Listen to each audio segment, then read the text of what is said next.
All right, so today I'm going to be talking about a very interesting topic. I'm going to be talking about a brief clip that I saw. I've been watching Am I a Racist? A Matt Walsh documentary. Highly recommend everyone subscribe to Daily Wire Plus to check out this documentary. Basically, he goes undercover, looks at all these DEI experts and all the things in regards to race, the concept of race, and white supremacy, white fragility, these people obsessed with DEI and anti-racist belief systems and dismantling white supremacy, etc., that we have bleeding into basically every single aspect of American life, or trying to. It is in our education system, it is in our corporate system, it is in most all employment that we've seen today. Definitely college education. You have a lot of professors pushing this. You have a lot of authors pushing for these concepts. And I want to go over briefly some of these concepts and see if I agree, if I dissent with them or I concur with them, and why one or the other. We're going to start first with looking at this. I'm sure a lot of people have seen this. I'm a little late to this. But this is basically a African American history and culture recently unveiled guidelines for talking about race. A graphic displayed in the guidelines entitled Aspects and Assumptions of Whiteness in the United States declared that rational thinking and hard work, amongst others, are white values.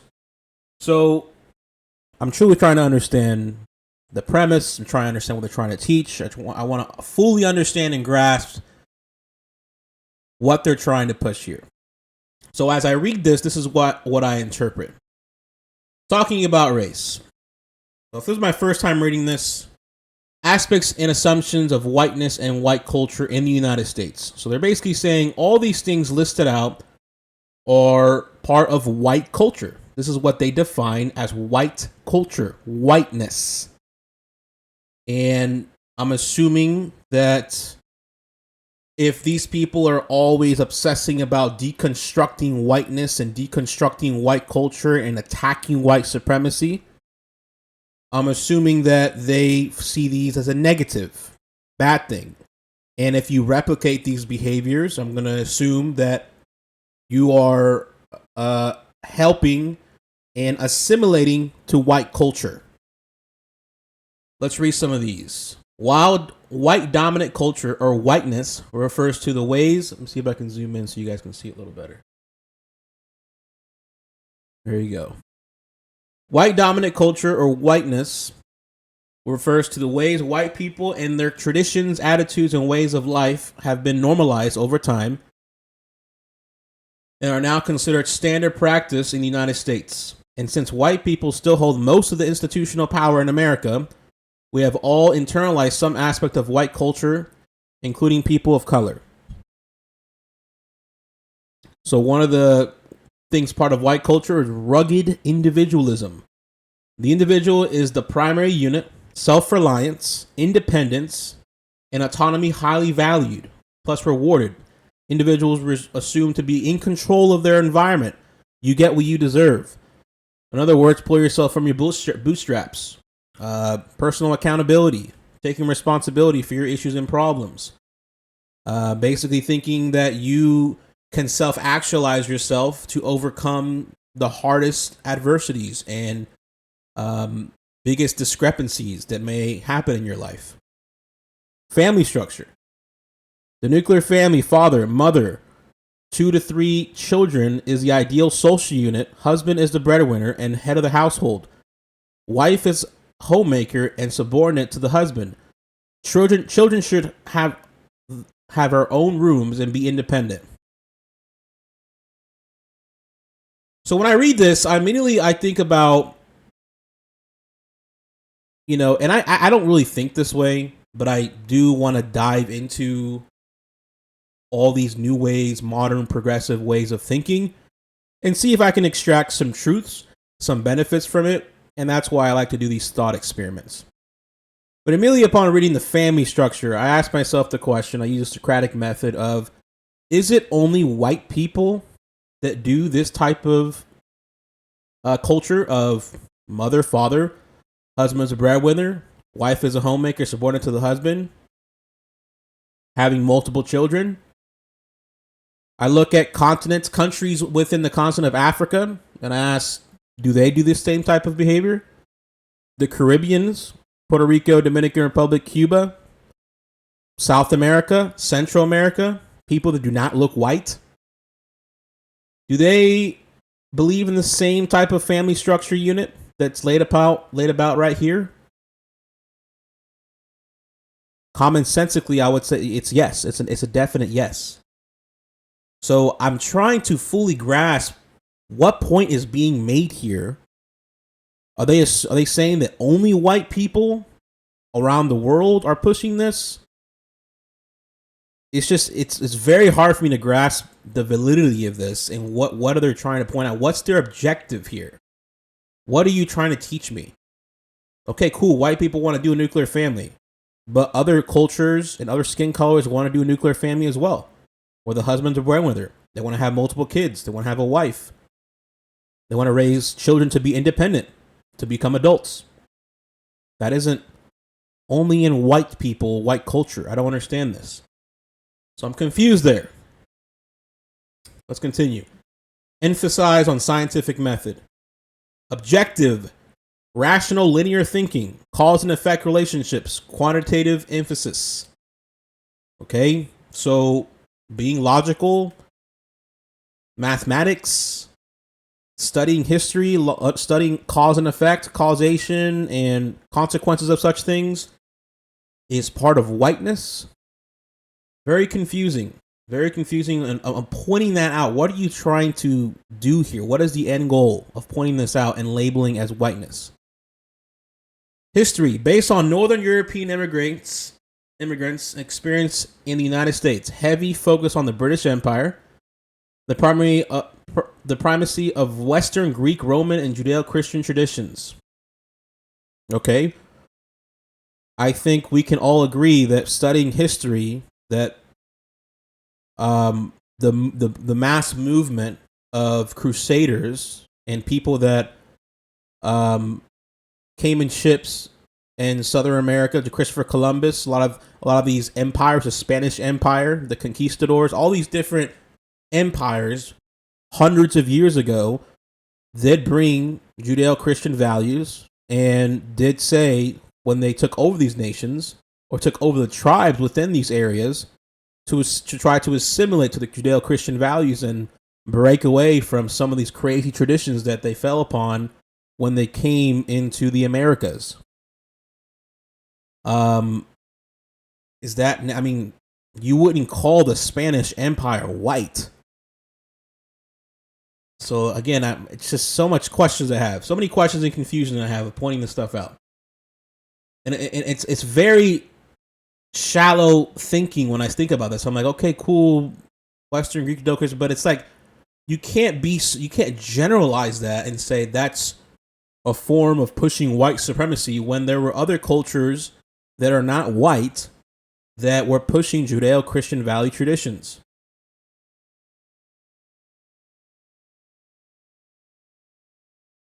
Now, I will say that a lot of our founding fathers did study the fall, the buildup of the Roman Empire, did study and learn a lot of things from ancient Greece, the ancient Greeks, like the scientific method, the Socratic method, studying things like Stoicism, studying systems, mathematics, things that were very, very important for how we think today, for us to be civilized, for us to function, for us to be hyper individual, to be able to think for ourselves and innovate and make advancements on a personal level and also economically and for our country. Still trying to understand why these are bad things, though. Because I would say those are mostly beneficial things. We've benefited a lot from replicating what these ancient countries invented and passed upon that we are using still today. Protestant, I don't even want to say that word, work ethic. Hard work hard work is the key to success. Work before play. If you didn't meet your goals, you didn't work hard enough. Yeah, being ambitious, being motivated. Again, how is this bad? And are white people the only people that do this? That abide by they normalize this? I look at Asian Americans. Asian Americans are the wealthiest Americans per capita in the USA. They also outperform economically speaking and academically speaking against every other race in the USA. Because of these things, hard work is the key to success. Work before you play. Meet your goals. Having standards. And making sure that if you do not meet these standards, that you are doing bad things. You're not meeting up to these quotas. You're not meeting up to your full potential. A lot of times they'll say, you're a disgrace to the family. You're a disgrace to my last name. That isn't only a white thing, though. You see that in Asian culture. You see that in Hispanic culture. You see that in black cultures. This is the thing that I don't grasp with the whole trying to overly compartmentalize skin tone. Is that there's so many connections to other cultures that do this exact same thing. Therefore, you can't say that this was invented or created by one race or skin complexion. What they're trying to do here, it just doesn't make sense to me. How can you just generalize that and just make these mass assumptions, broad assumptions, that it's associated with one skin tone? It never makes sense to me. None of this stuff makes sense, but I'll continue to try to understand. Religion, Christianity is the norm. Anything other than Judeo-Christian tradition is foreign. No tolerance for deviation from a single God concept. In this nation, there is no law in the Constitution that says you have to be Christian. The founding fathers didn't want to force people to be Judeo-Christian. That's nowhere in the Constitution. Nowhere in the Constitution does say that. There were definitely founding fathers that said for people to live in this free society and have all the free rights, the amount of rights and freedoms that you have within the Constitution, that you have to be a moral and religious individual. I absolutely agree with that. Because with immense amount of freedom comes an immense amount of responsibility and personal responsibility that's needed. If not, you're just going to have complete chaos. Status, power, and authority. Wealth equals worth. Your job is who you are. Respect authority. Heavy value on ownership of goods, space, and property. Again, are you saying that all these things are bad? Are you saying that people that believe in these things are assisting or letting go of their own identity and then assimilating to white culture? None of this makes sense. Now, the way that I do see this being portrayed is that these things are negative. And that these things, if you do assimilate to these things and you do participate in these things, that you are participating in white culture. That you are encouraging white supremacy, continuing white supremacy. That's what I think they're trying to point out. But what is the alternative to these? Like, if you're saying these things are bad, shouldn't be respected, that these type of cultural behaviors shouldn't be replicated because they come from white people, then what is the alternative? What is the alternative to heavy value on ownership of goods, space, and property? The alternative to that is what? I'm forced to share my property, that I no longer own my vehicles. I no longer own all the goods that I bought with my hard-earned money. That I no longer own my home. That should be seen as I should be sharing these things. That it should be divided amongst other people. that the government should be able to tell me what I can and cannot do with all my private property, that private property shouldn't exist? Is that the alternative you're trying to teach here? Respecting authority. So, authority like law and order, authorities like your father and mother, authorities like the president, political power, political people that do, authority like the military, authority like, if you believe in God, the Almighty God. So, there's so many different ways that you can interpret all this stuff. And like, when I look at this, there are extremes of emphasizing these things that can be bad. And there's nothing wrong with pointing that out. If they gave me specific examples of, listen, these concepts can be flawed or can be corrupted. Like, for example, respecting authority. You shouldn't respect all and every authority just because of some title, just because of some qualification, just because they tell you to, or even if they have guns. You shouldn't respect them. You should be persuaded and consent to respecting these things. Like, we all consent to respect the police officers because we believe the police officers are doing good by enforcing laws that American citizens consented to say these laws should be enforced for the well-being and good for us to live in a civilized society. So you respect the authority to be able to do their job for the greater good of the country. That is you consenting to it and you submitting to that authority. Nothing wrong with that. That being said, there have been laws in the past that have been unworthy of respect, that you should not give any authority to enforcing these laws. Plenty of those. One of which is, for example, separation of black people and white people, using water fountains, enforcing the law that or rules that black people have to be in the back of the bus, or black people have to use a certain water fountain.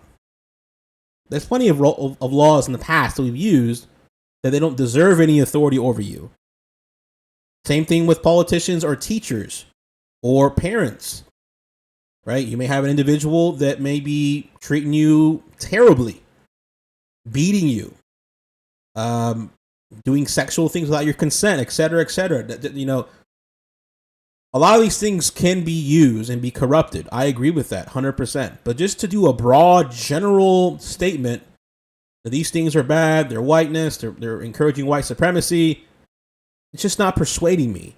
Because for the most part, all these things just sound like what the nation was founded on in a lot of regard, and what a lot of people that came into America, what they assimilated to, and also what is the foundation of this nation. Future orientation, plan for the future, delay gratification, progress is always the best, tomorrow will be better. Again, I look at this, plan for the future, so you're saying we shouldn't plan for the future, that we should just be living in the moment? Delay gratification, so what, we should be living a hedonistic, instant gratification lifestyle, where you're obese, you're a sex addict, you're addicted to drugs, whatever feels good is the mindset?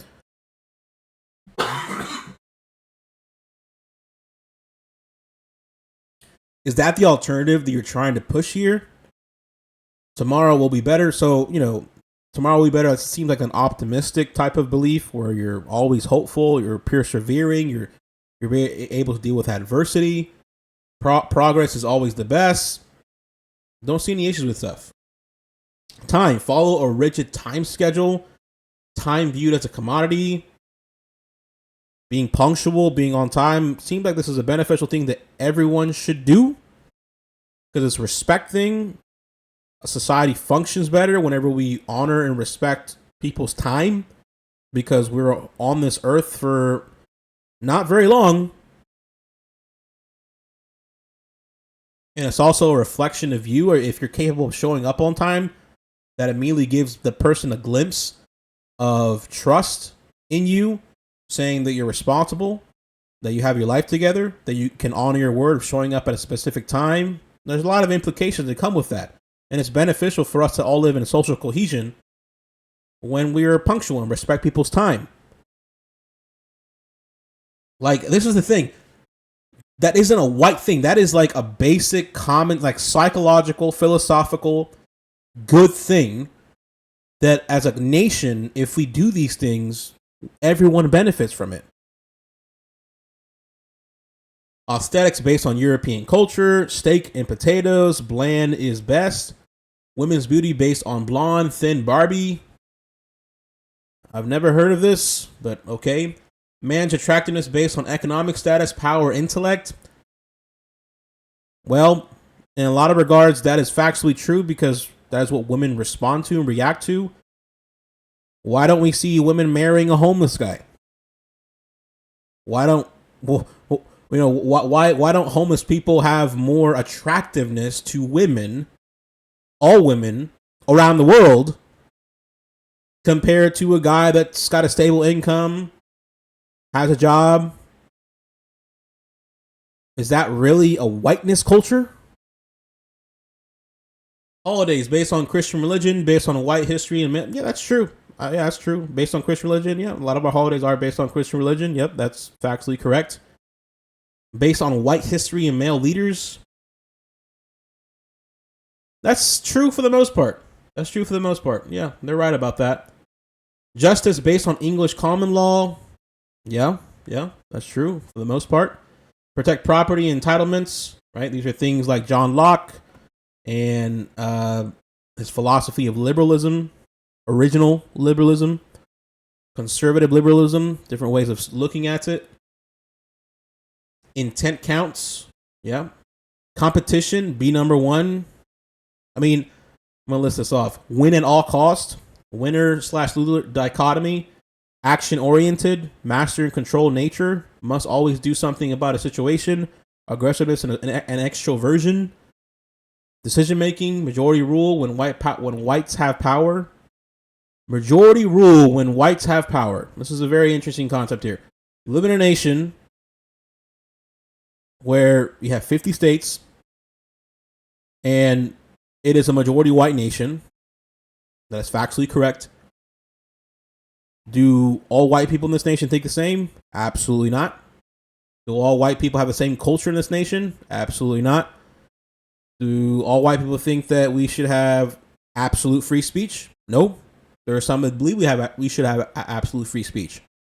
Like, again, this overgeneralization that white people all think the same, they all act the same, therefore it's bad, it should be demonized, it should be called out, makes no sense.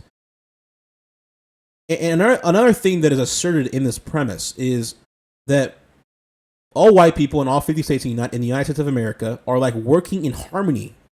They're working together. They have some group. They're all in communication amongst each other, frequently working together to try to lift each other up, as if this is some cult.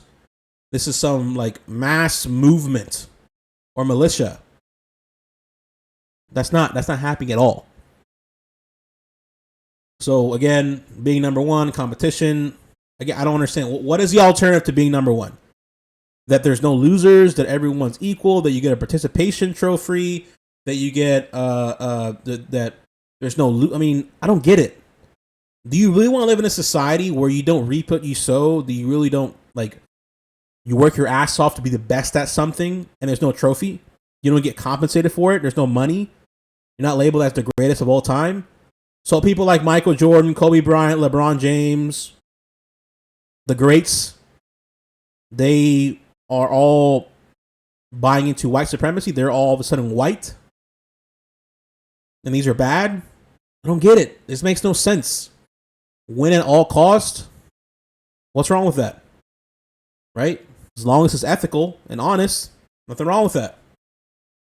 Winner or loser dichotomy. Yeah, this again, the way that they're pushing this stuff is like they really do not like the hyper individuality and all that is necessary for a nation to be a hyper individualistic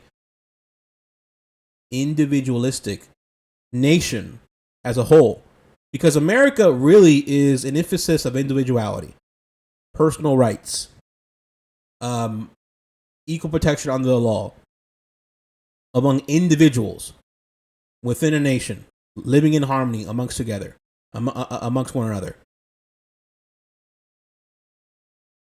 All right, let's continue. Communication, the king's English rules, written traditions, avoid conflict, intimacy, don't show emotion, don't discuss personal life, be polite.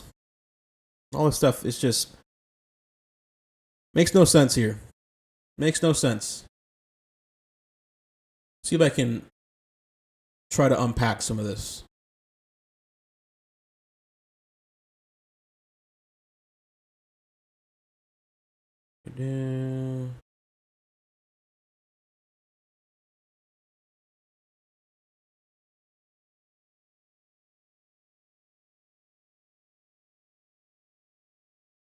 On July 15th, the Smithsonian National Museum of African American History and Culture clarified their portal's intentions and how readers should approach the information. Quote, at a time when the soul of our country is being tested, our talking about race portal will help individuals and communities foster constructive conversations and much needed dialogue about one of our nation's most challenging topics, racism and its corrosive impact. Okay, so they're implying that all this stuff above that I just read off is racist if you do it. Quote, America is once again facing the challenge of race, a challenge that needs all of our understanding and commitment, end quote. It continued, quote, our portal was designed to help individuals, families, and communities talk about racism, racial identity, and how forces shape every aspect of our society. Quote, as an institution devoted to learning and education, we welcome those discussions while also encouraging the public to take a holistic approach and read the information in the full context. The thread concluded pointing followers to the site's page about talking about race. Okay. The corrosive impact of racism and its corrosive impact. So again, it seems like what they're implying here is that everything that's above here that I just read off is racism, encourages racism. If you do it, then you're participating in racism, you're participating in white culture, you're letting go of your own culture if you're not in white complexion. This makes zero sense to me. Zero. A strong dissent on anyone that wants to even buy into this at all. Not persuasive at all. I'm going to go into Am I a Racist? And I recommend everyone watch it. Go on Daily Wire Plus. Really good. I watched most of it. But this section of the documentary is worth watching to truly grasp the people that push this whole white culture and whiteness, how they talk, what they truly believe, what they want you to believe. Matt Walsh, there's this dinner that they all gather amongst each other, talking about their whiteness, racism, this nation being founded by white people, therefore it means this, this, and this. It costs $5,000, which is crazy to me. But yeah, I'm gonna watch this with you guys and pause it as we go. It's genius. I absolutely need to attend one of these dinners. But there's a big problem. Only white women are allowed to attend. Why do rule?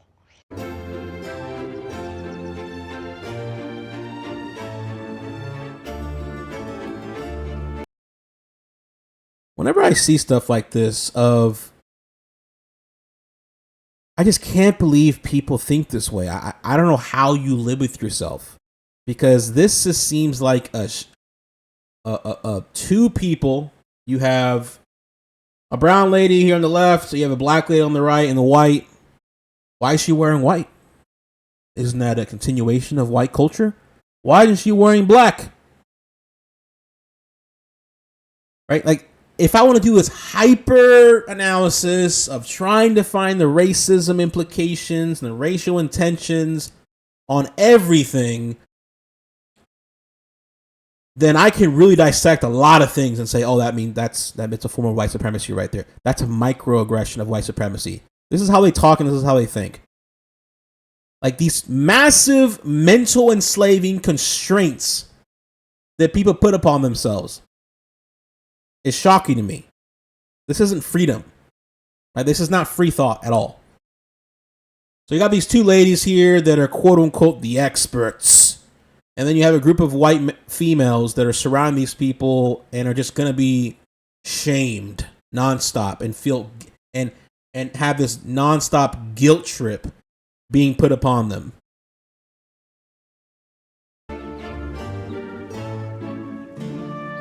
Okay, so at these dinners, we only have one rule. And the rule is that if you have to cry, you have to leave the table. Generally, we will have the hostess set up a room, with lots of tissue and everything, so you can go in there and sob your heart out. When a white woman starts crying, it draws all the attention from the room onto that poor white woman. Doesn't this happen with anyone starts crying?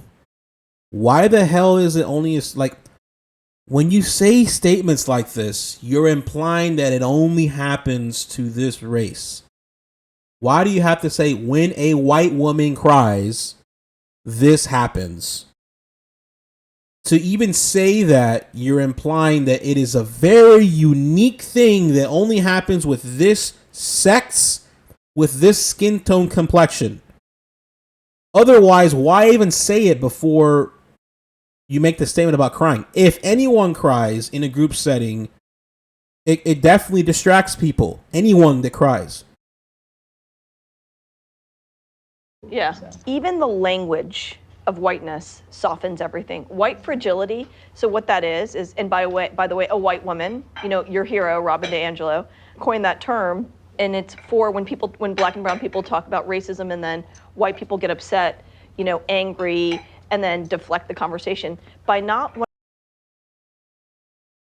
Okay, can you show me the data of how many people, and how do you define angry? See, whenever you really get into the details, when you have people here that are very hyper sensitive, overly, overthinking, doing an over analysis of how people are, and then trying to assert that is a white behavior, that is white rage, etc., etc. This makes no sense to me. I don't get it. Like, it makes no sense to me. Wanting to address your racism and your white supremacy, that is upholding white supremacy. That is not fragile. So just think about how even language to describe your violence. So immediately they're saying you can't get angry, you can't push back, you can't be disappointed, because that is you defending your white supremacy, and that is racist. Let's say someone says a black person hates me, doesn't want to be friends with me because I'm white. If you make that statement, you should be angry about that. Who gives a damn about that he's black? He doesn't have authority over you. He doesn't have power over you. He doesn't have any kingship over you. He isn't your slave master. He has none of that.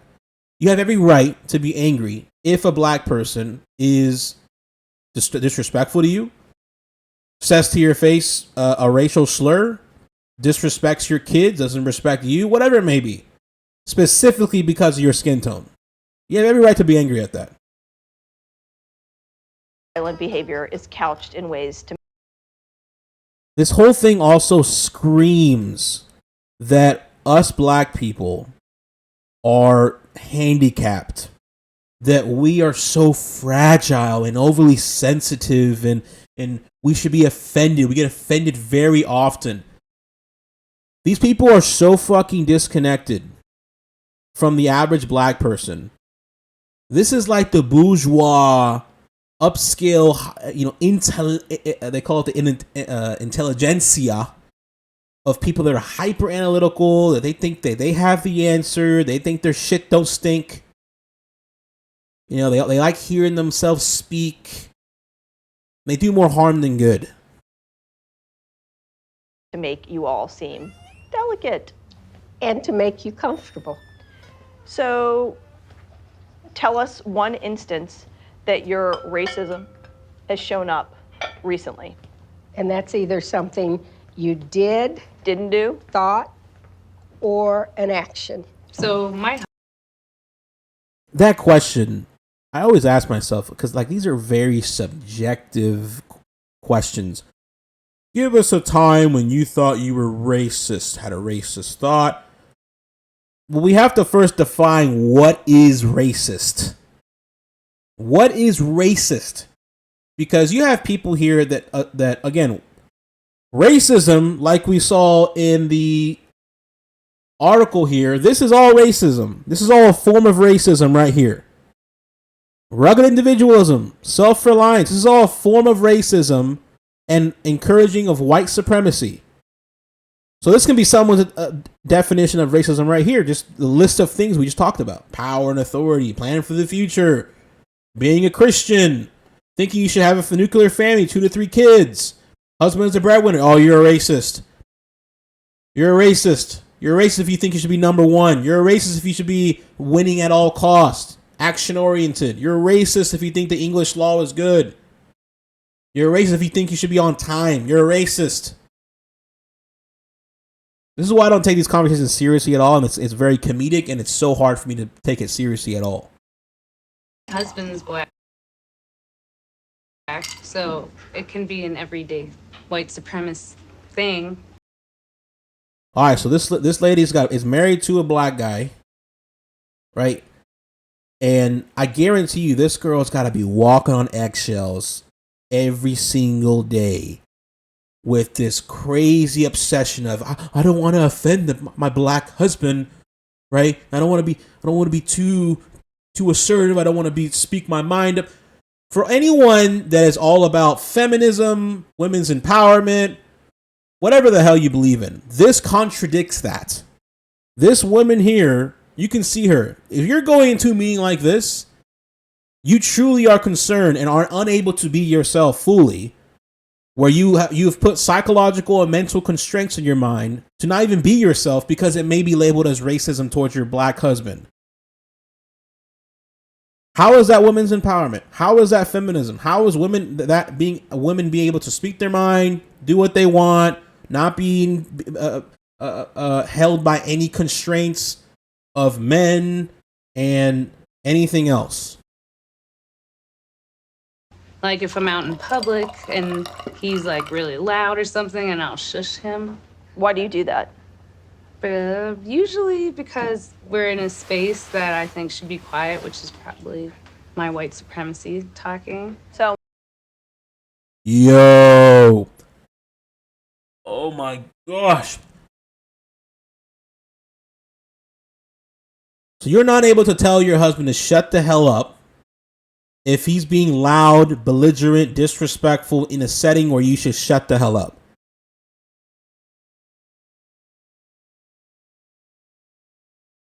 If you're in an environment, for example, let's say you're at a funeral. Somebody just died. Everyone's crying. Everyone's in a very serious attitude. And you notice your husband's being loud, maybe receives a phone call, whatever it may be. You don't think it's in your the wife's right to say, hey, tone it down. Hey, don't do this. Hey, you're being too loud. Hey, you're disrespecting the ceremony. Speaking up in that situation is a form of white supremacy. Do you guys not see how all this is very, very controlling?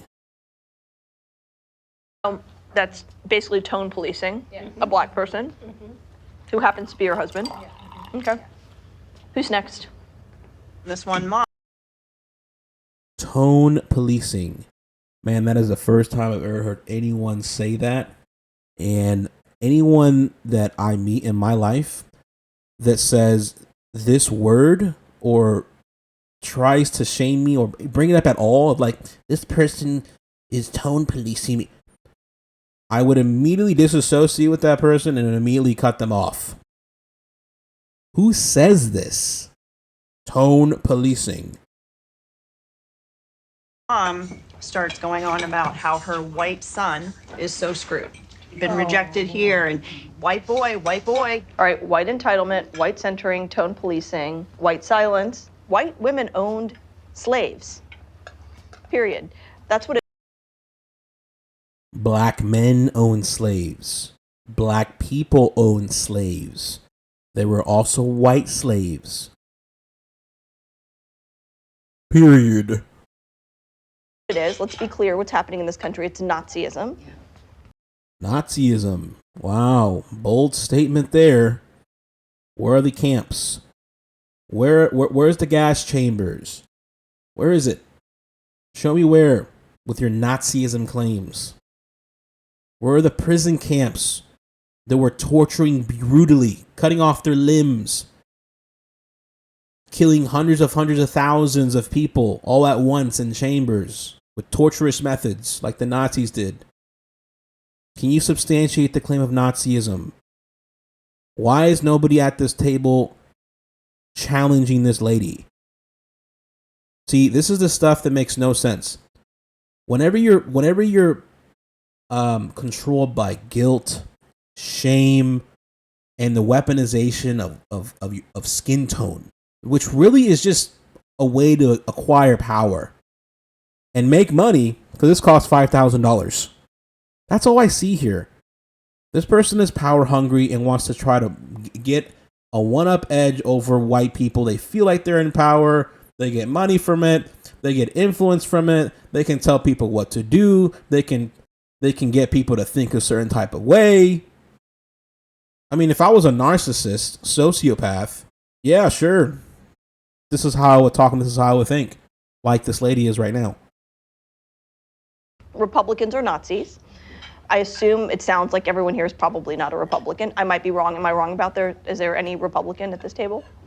You cannot separate yourselves from the bad white people. Man, this is crazy, bro. Anyone that's a Republican is immediately a Nazi.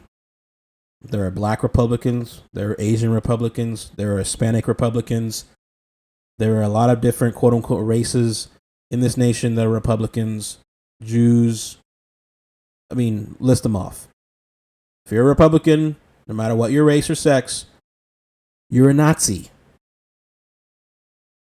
According to this lady. The proliferation of guns has happened every time whites feel terrified of black and brown people, which is literally every 10 seconds, but also when there's an event like Obama, like Ferguson, like 9/11, like COVID-19, like George Floyd. Thank you. This is such a moronic statement. Let me repeat this to see if I can fully understand what she's trying to imply here. Let me go back. Happening in this country, it's Nazism. Republicans are Nazis. I assume it sounds like everyone here is probably not a Republican. I might be wrong. Am I wrong about is there any Republican at this table? You cannot separate yourselves from the bad white people.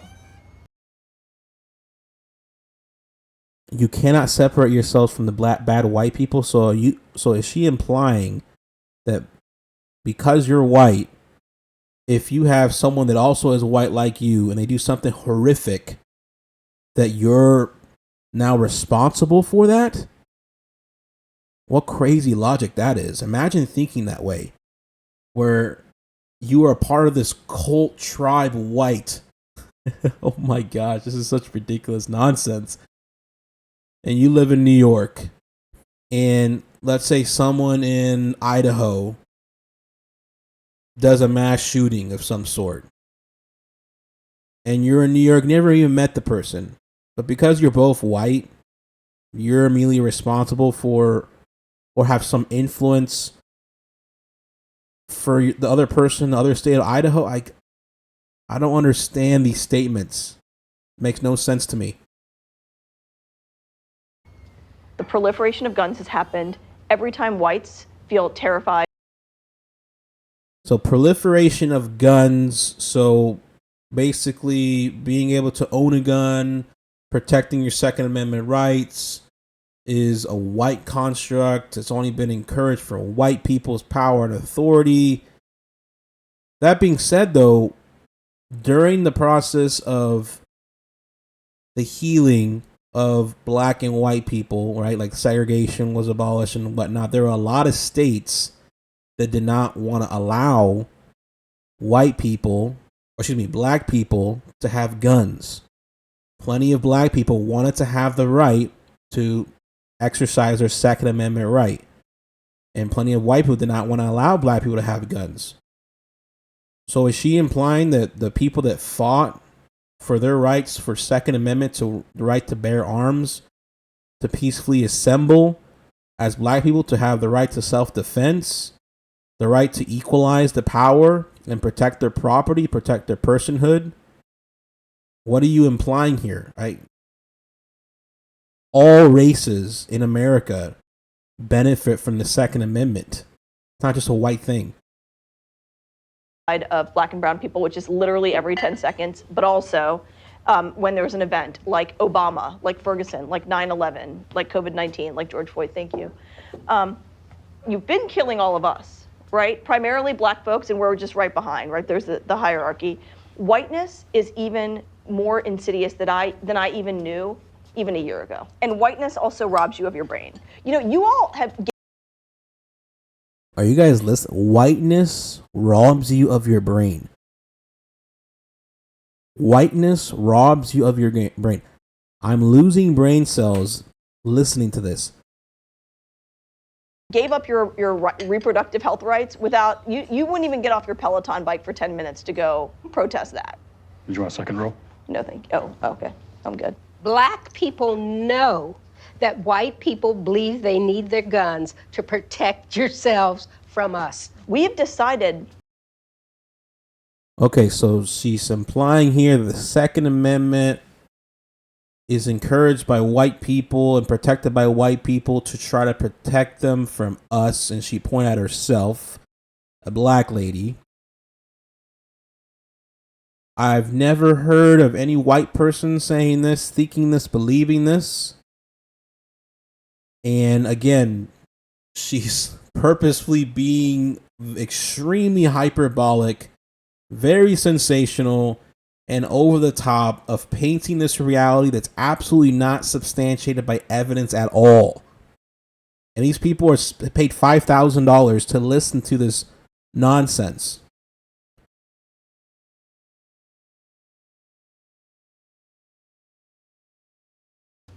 That it's okay for the Second Amendment, which is literally synonymous with white supremacy. The Second Amendment is synonymous with white supremacy, is what she just said. How, like, if you're a low IQ person with zero critical thinking, you'll buy into that. If you're easy to manipulate, if you're not a free-thinking individual, if you have no study of history, if you have no study of just basic government, understand the Constitution and the Founding Fathers, and just any critical thinking skills at all, then sure, whatever she's saying, you'll fall trapped to that. Most people don't fall into that trap, but this is such a preposterous statement that she's saying here. It makes no sense. The Second Amendment was a continuation of hyper individualism that is from the founding fathers' vision for this nation, that comes from John Locke, that emphasize individuality over bloodline running the nation, like kingships and queens and all that, or churches running a nation where you have I forgot the word, where a religious group has full control over a nation. Instead, the founding fathers said, we believe each individual American should have just as much power, authority, say, protection as these other systems in the past where only a select group of people, families, churches, connections of people only had access to these things and resources like books. There was a time that only rich and wealthy people only had access to books and had access to power and influence and authority, etc., etc. The founding fathers were trying to do was say, no, we should have a bottom-up system where it starts at the local community of people, county, city, state, and moving up, and emphasize protecting individual rights. Because when you look at the foundation, whenever I try to understand why each individual has so much power and authority within the Constitution and protections, really what they're saying is you have the same potential as an individual to do great things if you have access to the proper resources like education, opportunities like living in a capitalist system, living in America, and also have to have, good cultural values instilled into you, work ethic, et cetera, et cetera. And that's what the founding fathers thought about. They said, why is it that only a select group of people have these power and authority and influences in the previous nations? We don't want to live under that tyrannical rule. We want to equalize and redistribute that power as much as we can. That way it's not corrupted.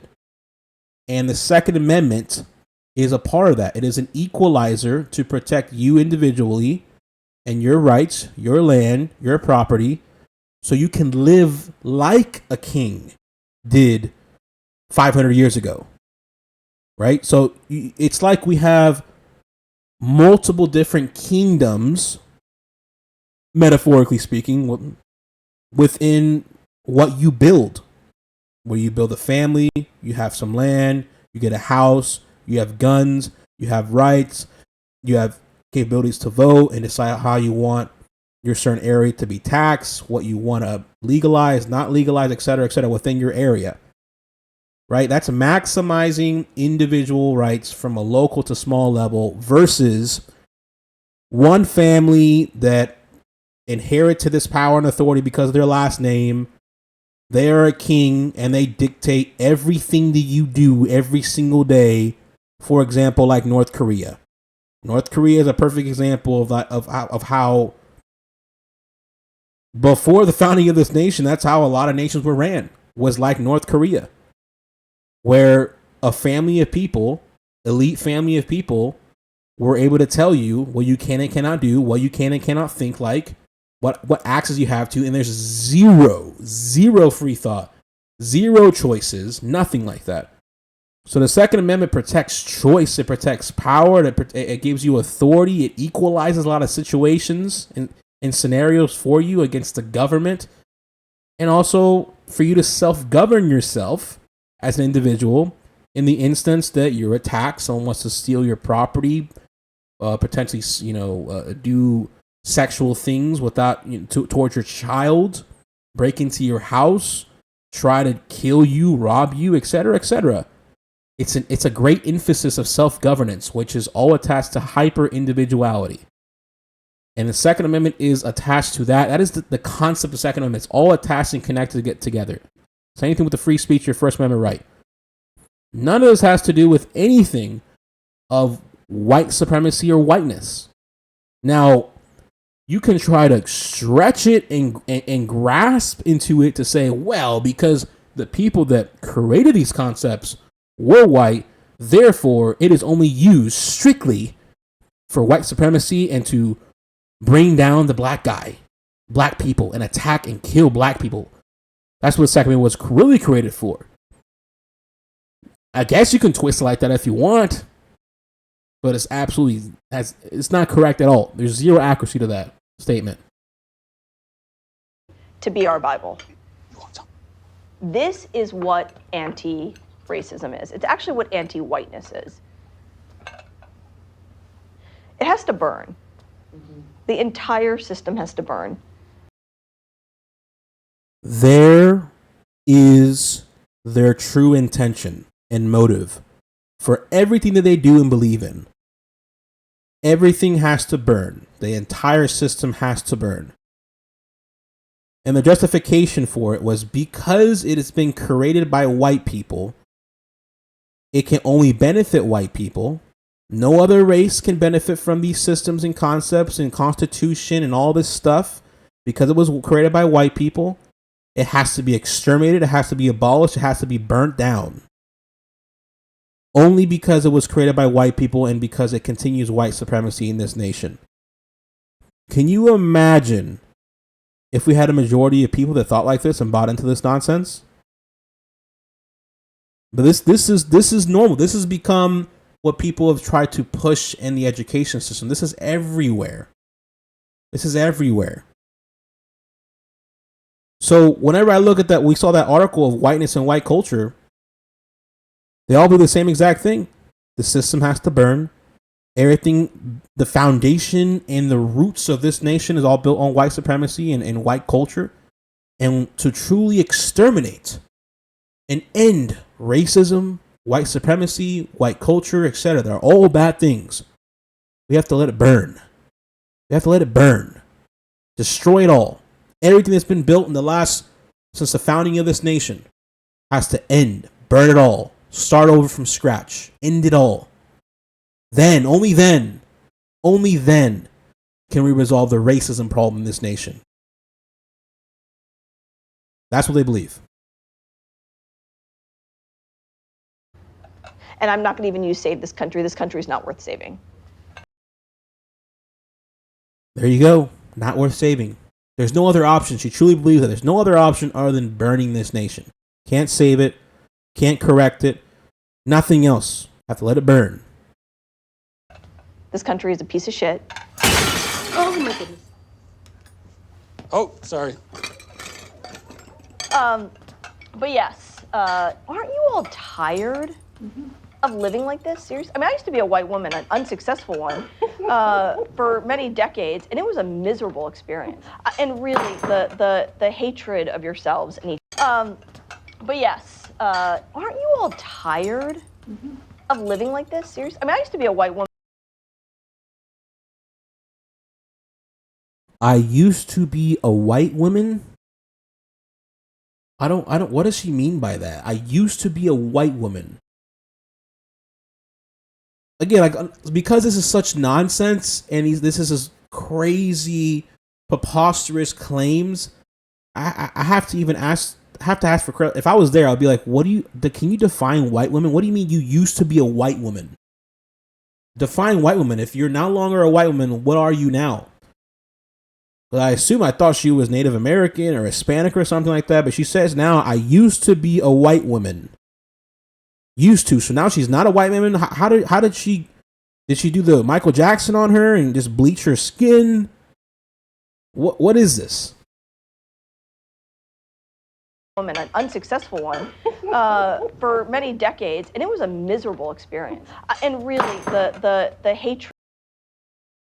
Bro, how is this funny, man?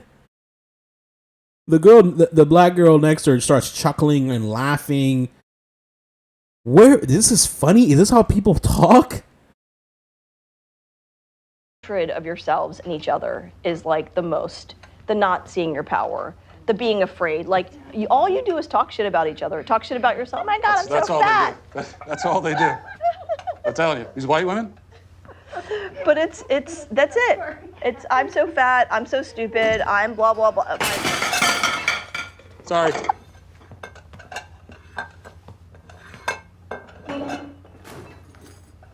Your kids are watching you, and they're watching you talking shit about each other, raging against the machine or being silent or whatever the hell it is that you're doing or not doing, and they know that you're not doing shit for them. That's so important. That is so important what you just said. It's really important. That's all. We may have to add you to our team. Oh, I would love to take a seat and join you. No, you're not allowed to. Okay. Definitely not allowed. Okay. I have my DEI certification. Sounds like an absolute cult. You're not allowed to join. You're not allowed to join The black girl says we may need to add you to our team. And then all the white people say you're not allowed. Isn't that a form of white supremacy there? How dare you not agree with the black lady that says you may need to join our team?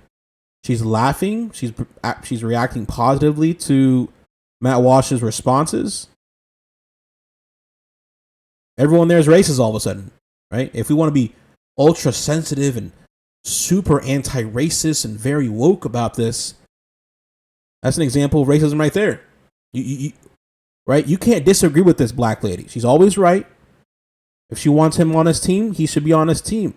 You got to shut up. You have no opinion to tell this black girl that she's wrong about having Matt Walsh on her team. What kind of nonsense is this? This has been very interesting. I'm going to end it there. Again, everyone watched it. Daily Wire Plus, Am I Racist? Documentary by Matt Walsh. It is online. Just go on Daily Wire Plus and you can subscribe to their stuff. And yeah, if any of you guys are abiding by any of this white culture stuff, you're a racist, right? This is what racism means nowadays. This is racism right here. All this, right? All this is racist, right? If you're a black man like me and you're doing any of these things yourself, I guess I'm white now, according to these people. I'm white. I have assimilated to white culture. You know what's funny? All these things here, I would label them as American culture. This is American exceptionalism. This is what the Constitution, the fruits of the Constitution, what it breeds, what it allows for, what it encourages. When you look at the long history of this nation, what we have become today, this is American culture. This is not white culture. This is American culture and American exceptionalism. I have a strong dissent on this whole thing here. It makes no sense to me. And I've made my point in case of why I strongly dissent to this, and it makes zero. I can't grasp it. There's zero that I can learn from this. There's zero that I can extract from this. If I want to be a hypersensitive, do a hyper analysis on micro things that may affect me from a 0.001% maybe, sure. I'm sure there are things that I can overthink and say, well, because of this and this and this and this person had that and that privilege and they inherited this and they also happen to be white, yada yada yada. You know, I can talk myself out of even waking up out of bed if I overthought and truly obsessed over this obsession of white culture and how white people are out to get me and white people are bad and all this nonsense. Don't be this person. There is zero benefit that you get from this. The person that you become absorbing that kind of content and truly believing in the nonsense that they're espousing is guilt, shame, anger, bitterness, envious, becomes sadistic. Your attitude changes for the negative. You become apathetic. You become demoralized. When I listen to that stuff, I'm like, where is the positive? Where are we going from here? Because all I heard was burn it down. The system isn't worth saving. That's the solution? Just everything that you see around you right now, burn it. Let it go. Because the only reason that is all encouraging and helping out white supremacy. Therefore, you don't deserve it. Therefore, burn it. Throw it away. It's all part of the system of white supremacy. And you should be angry. You should be ashamed of yourself. I'm just glad that none of this is, I'm assuming, isn't catching on a mass scale.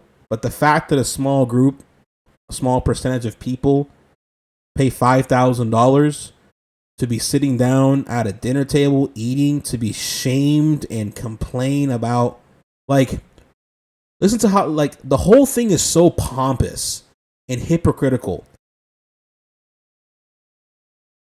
They're sitting in a round table in a very upscale, looks like a very pretty upscale area. You have a waiter that is a white person serving you and all of your needs for food. I'm sure the chef is probably white. The owner of the business is probably white. The benefit that you get from that, like, everything's so hypocritical. If these people truly believe what they believed, anything created by white people, for white people, they would not participate in it. They wouldn't buy it. But they don't believe it.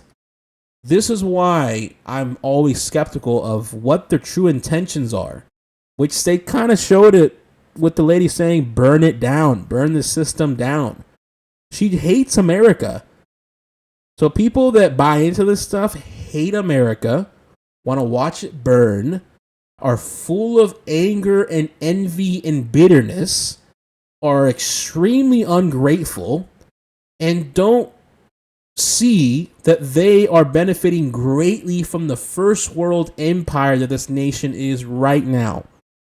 And I guarantee you, if you two were to look and assess with their life, where they live, the house they have, how much money they make, they're doing better than most humans on Earth. Guaranteed. But they still bitch and moan and complain and sorrow nonstop. I guarantee you, if you were to tell them, if you had the choice to move to, let's say, Haiti, would you change your life and your everything that you do right now, everything you have right now? Would you change it to help a Haitian be able to have all the things that you have? Would you switch lives with that Haitian? They'll all say no. They don't believe what they believe. They don't believe it. It's all nonsense.